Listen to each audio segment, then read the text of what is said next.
Mes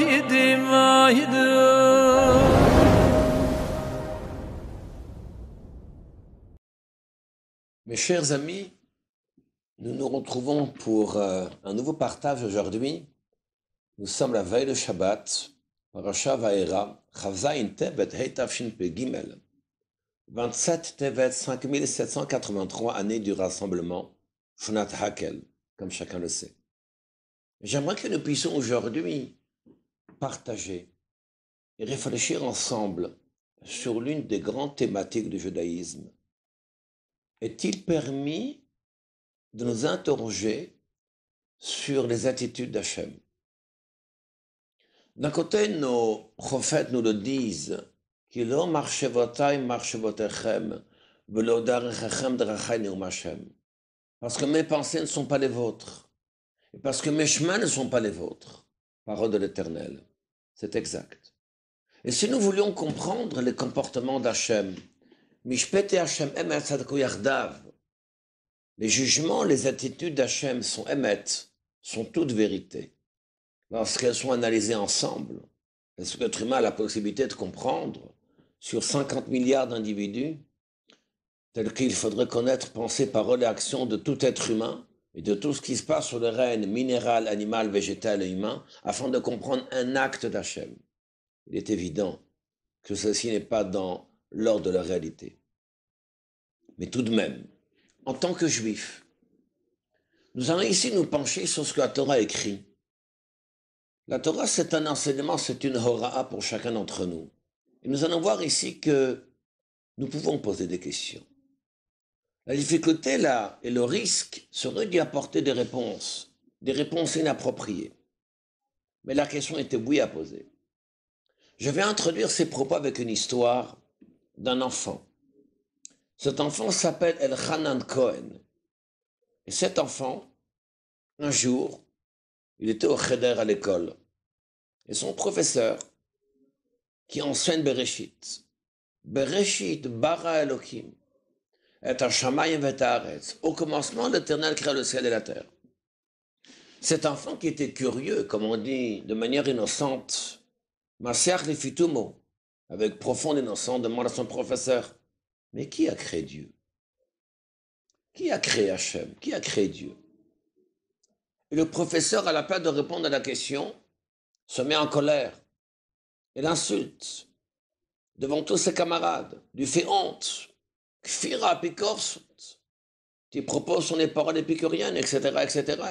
Comment tu te permets de poser une telle question? Le jeune garçon ne savait que faire. Bon, il n'a pas de réponse à sa question. On est en classe. La journée passe, elle termine, il rentre à la maison. Il s'adresse à ses parents. Il raconte l'histoire qu'il a eue. Ses parents qui disent, est-ce que le professeur t'a répondu? Il ne m'a pas répondu. Non seulement qu'il ne m'a pas répondu, qui a créé Dieu. Il m'a insulté, etc., etc. Il m'a fait honte. Et sur ce, la mère prend la décision de crier au rabbi. De poser la question au rabbi, est-ce que peut-être que l'enfant a mal agi? Il ne fallait pas poser cette question. Peut-être que le professeur a mal agi. Il fallait peut-être répondre, donner une réponse de manière ou d'une autre. Et donc cette femme écrit au rabbi, elle dit comme quoi mon fils, son professeur n'y a pas répondu sur une question qui a créé Dieu, etc. Et voilà que le rabbi répond à cette femme. Le rabbi explique. D'abord, la question est louable. Reshit kol. Ça, c'est la base. Parce qu'il faut oui poser une question. Parce que toute question mérite d'être posée. Et le fait de ne pas poser une question, c'est ce qu'il faut comprendre, c'est quelque part parce que j'ai peur de la réponse. Et si j'ai peur de la réponse, c'est qu'en fait, ma émouna, ma croyance en Hachem, est quelque part un petit peu faible. Je dois peut-être travailler sur ma émouna.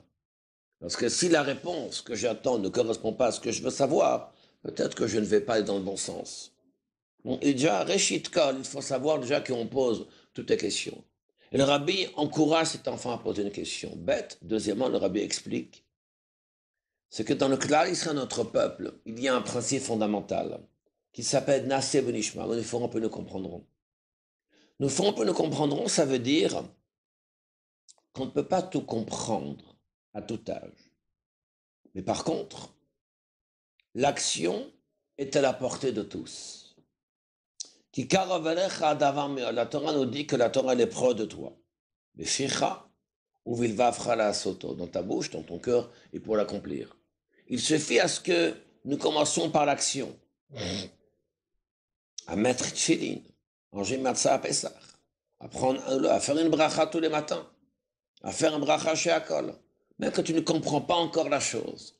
Naaseh venishma. Les questions que tu te poses aujourd'hui ne seront pas celles que tu te poseras dans quelques années. Donc il est évident qu'il faut poser des questions.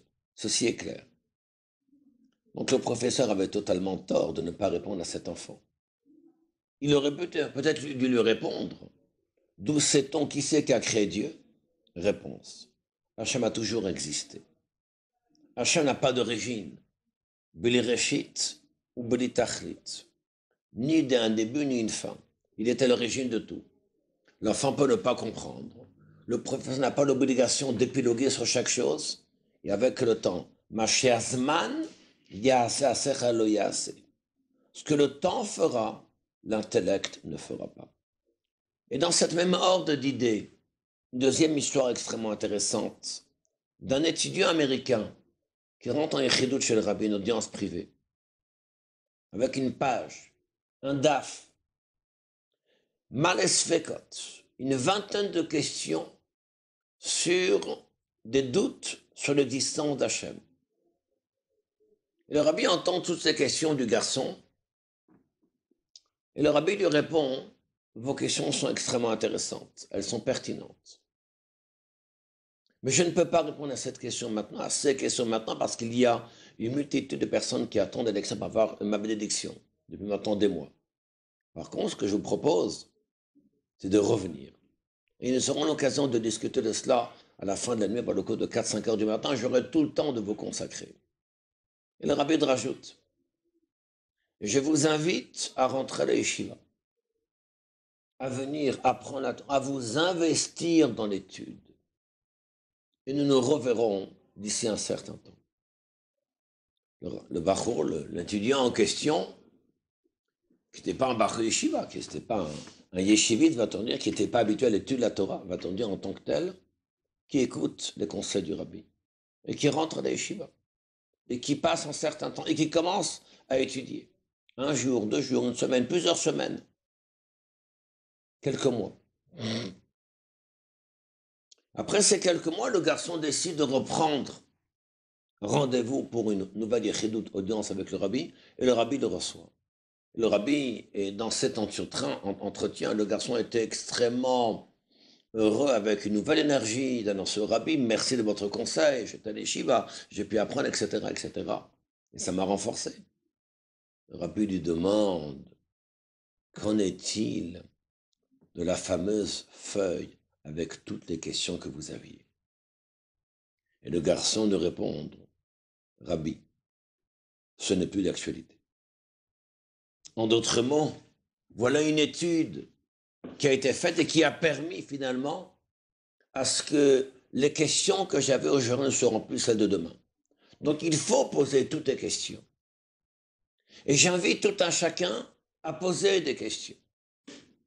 D'ailleurs, ceux qui veulent même rétorquer sur nos propos suite à nos shiurim, vous le suivez au quotidien, n'hésitez pas à partager ces vidéos et n'hésitez pas à nous écrire, à poser des questions.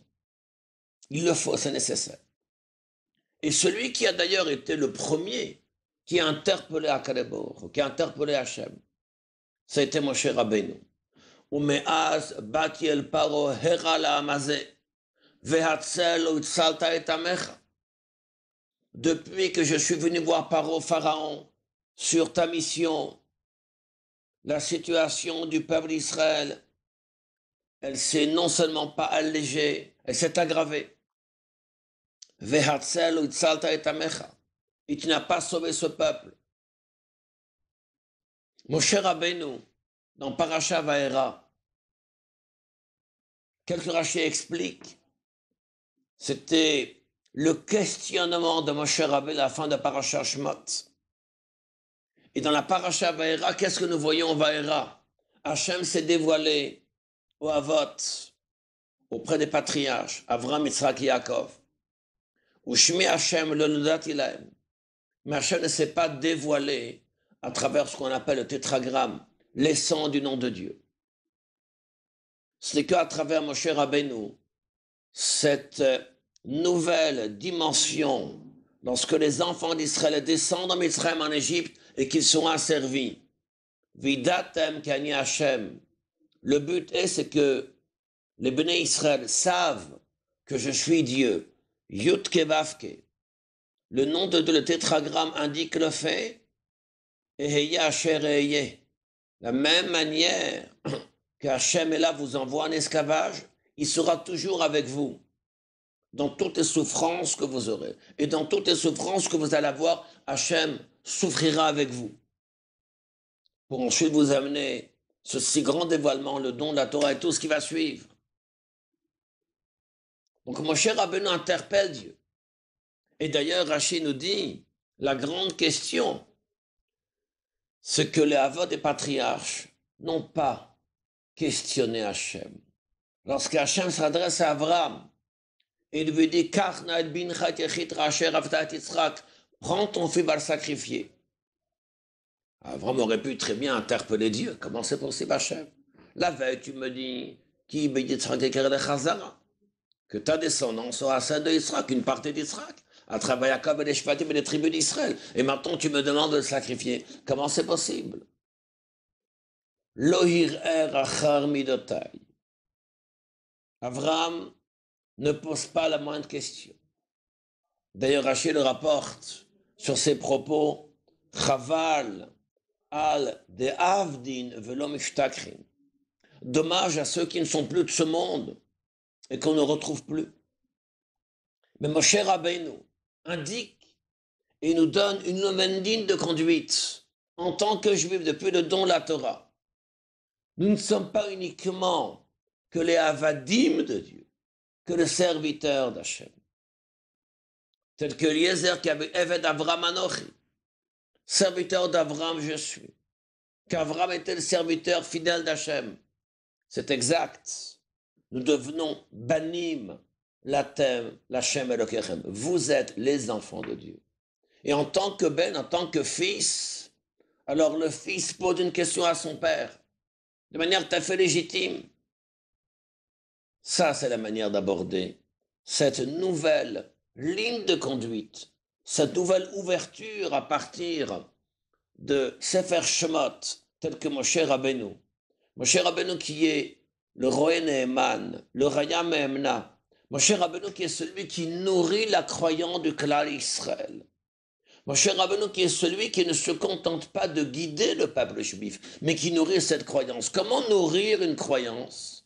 Par le fait de poser une question. Lorsque je pose une question, je suis interpellé par un message. Et dès l'instant que je pose une question, ce n'est plus uniquement Torah Toye Geyama Valaila. Ce n'est pas uniquement la Torah de Dieu que je suis en train de voir, en train d'apprendre, telle que sa Torah. Torah Tra Betor Me'ai. Ça devient ta Torah dans mes entrailles, parce que c'est ma question. On dira bien Pirkava, Baishan Lomed. Celui qui est ému ne pourra pas apprendre. Il faut, oui, poser des questions. Le Rambam écrit dans sa Akdama, dans son introduction, Mitalmida yoter mikulam, de qui j'ai appris le plus, de mes élèves. C'est la raison pour laquelle c'est une nouvelle étape dans la vie d'un juif, dans notre vie tout court. Comment doit-on aborder notre lien avec Hachem? Le risque serait de répondre à cela. Nous ne sommes pas là pour répondre à ces questions. Nous sommes là pour poser des questions. Et la question que j'ai aujourd'hui, elle aura certainement un autre sens. Mais apprenons à poser une question. Apprenons à demander à Hachem. Vadizaku, les Béné Israël ont crié en Mitzrayim. Vatal Shavatam Difnei HaElokim. Ces plaintes se sont présentées devant Dieu. Je terminerai sur une petite anecdote d'un bachour, d'un étudiant à la yeshiva qui écrit au rabbi. Il écrit entre les lignes parce que il avait posé certaines questions au rabbi, mais pas très claires. Il n'a pas reçu de réponse. Il était étonné de ne pas avoir reçu de réponse à ses questions. Il est rentré en audience privée. Il dit au Rabbi, Rabbi, je vous ai écrit, je n'ai pas reçu de réponse. Le Rabbi lui répond, je n'aime pas les gens qui écrivent entre les lignes. J'aime les gens qui écrivent cash, direct. Posez toutes les questions. Est-ce que tu auras la réponse escomptée maintenant de suite? Peut-être que tu ne comprendras pas de suite le message, mais tu auras posé une question. Tu auras mis un pied à l'étrier dans ce qu'on appelle ta Torah. À très bientôt.